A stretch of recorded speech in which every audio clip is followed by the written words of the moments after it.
Welcome to our channel where we show you exactly how to protect your money by freezing and unfreezing your bank card with ease. Welcome to our channel.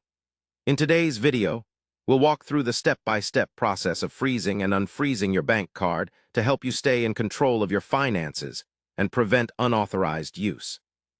Whether your card is lost, stolen, or you just want to pause its activity temporarily, these simple steps will make sure your money stays safe. First, freezing your card immediately blocks all transactions from being processed.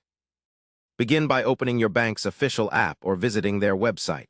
Log into your secure account using your username and password. Navigate to the section usually labeled Card Management or Security Settings. Here you will find the option to freeze or lock your card. Select Freeze Card and confirm your choice by following any additional security prompts such as entering a PIN or a verification code sent to your phone.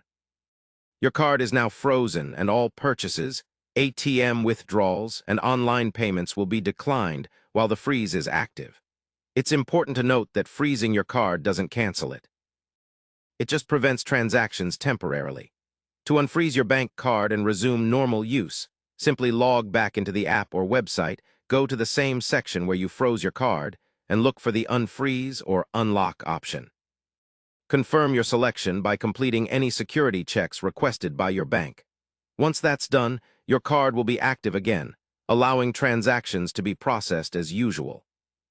Remember to only freeze your card when necessary and unfreeze it when you're ready to use it again, as this can affect scheduled payments or subscriptions. If you lose your card permanently or suspect fraud, contact your bank immediately to report it and request a replacement rather than just freezing the card. That completes the essential steps to freeze and unfreeze your bank card securely.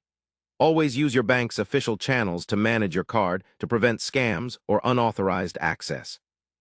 Don't forget these precautions and keep your financial information safe at all times.